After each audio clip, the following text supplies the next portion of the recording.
அனைவருக்கும் வணக்கம். மீண்டும் கார்த்திகேயன். இன்றைக்கு நாங்கள் பார்க்கிற விஷயம் என்னன்னு சொன்னா, உயர்தர பரீட்சைக்கான விண்ணப்ப படிவங்கள் அரசாங்கத்துல கோரப்பட்டிருக்கு. இதுல நீங்க பாத்தீங்கன்னு சொன்னால், ஏற்கனவே உயர்தர பரீட்சைக்கு தோற்றி நீங்க ஒரு 3 இயர்ஸ் அதாவது நீங்க கம்ப்ளீட் பண்ணியிருக்கிறீங்க.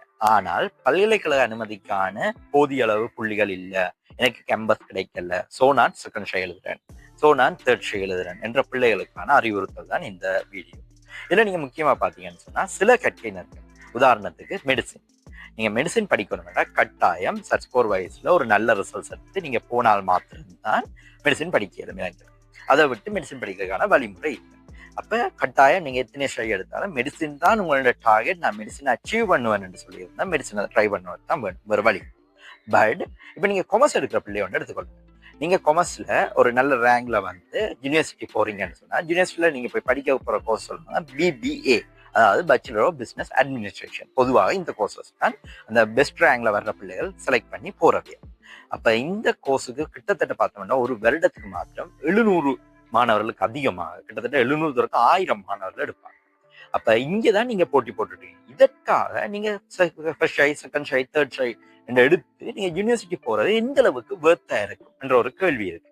அப்ப இதுக்கு மாற்று வழி என்ன? அப்ப நீங்க ஒரு டிகிரி செய்யணும்னா என்ன வழி என்று பாத்தீங்கன்னு சொன்னா, நீங்க சில கட்டேனரியில அதே யூனிவர்சிட்டி எக்ஸ்டர்னலா ப்ரொவைட் பண்ணுங்க. இப்ப நீங்க உதாரணத்துக்கு எடுத்துக்கொண்டீங்கன்னா, ஈஸ்டர்ன் யூனிவர்சிட்டியில நீங்க இன்டர்னலா செலக்ட் பண்ணப்பட்டு ஒரு டிகிரிக்கு நீங்க சர்ச் ஸ்கோர்ல நல்ல ஒரு ரேங்க்ல வந்து நீங்க படிக்க போய் அங்க BBM, bachelor of business management என்ற கோர்ஸ் நீங்க படிக்கலாம். அதே கோர்ஸ் அதே யூனிவர்சிட்டி எக்ஸ்டர்னலா பிபிஎம் கோர்ஸை ப்ரொவைட் பண்றீங்க. அப்ப நீங்க எக்ஸ்டர்னலுக்கும் இன்டர்னலுக்கும் என்ன வித்தியாசம் பாத்தீங்கன்னா, முதல் காலகட்டங்கள் குறிப்பா பார்த்தோம்னா கொரோனாக்கு முதல் வேறுபாடு இருந்தது. எக்ஸ்டர்னலை விட இன்டர்னல் டிகிரி என்றது கொஞ்சம் மேன்மையானது என்ற மாதிரியான ஒரு போக்கு இருந்தது.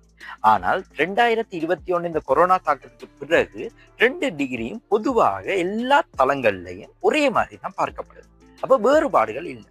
அப்ப உங்களுக்கான வாய்ப்புகள் எக்ஸ்டர்னல் டிகிரி, அதே மாதிரி இலங்கை திறந்த பல்கலைக்கழகத்துல, அதே மாதிரி ஓஷன் யூனிவர்சிட்டி, இலங்கை அரசாங்கத்தால நடத்தப்படக்கூடிய பல்கலைக்கழகங்கள்லயே திறந்திருக்குது. நீங்க எக்ஸ்டர்னலா அதே கேட்டகரியில படிக்கக்கூடிய வாய்ப்புகள் உங்களுக்கு. அப்ப நீங்க செகண்ட் ஷே எடுக்க போறீங்கன்னு சொன்னா அவங்களோட அச்சீவ்மெண்ட், அதாவது அவங்களோட நோக்கம் என்னவா இருக்க போகுது, நீங்க எது அடைகிறதுக்காக செகண்ட் ஷே எடுக்கிறீங்கன்றதுல தெளிவான ஒரு நோக்கத்தை நீங்க எடுத்துட்டு செகண்ட் ஷே படிக்கிறது பெட்டர் ஆப்ஷன். அப்படி இல்லாம சும்மா காலத்தை கடத்துறதுக்காக நீங்க செகண்ட் ஷை திருப்பி எடுத்து தேர்ட் ஷை எடுத்து, இப்ப நீங்க சில பிள்ளைகள் பாத்தீங்கன்னா ஃபர்ஸ்ட் ஷைல ஒரு C2S, second ஷைல C2S, third ஷைல C2S, திரும்ப திரும்ப C2S எடுத்து நீங்க கிடைக்க போற கோர்சஸ் பாத்தீங்கன்னு சொன்னா உங்களுக்கு அதுல பெரிய பெனிஃபிட்ஸ் இல்லை. ஆனா காலம்ன்றது போய்கொண்டிருக்கு, உங்களோட வயது போய்கொண்டிருக்கு. அதை தவிர்த்து நீங்க இவ்வாறான ஆப்ஷன்ஸ் உங்களுக்கு ஒரு பெஸ்ட் ஆப்ஷன்ஸா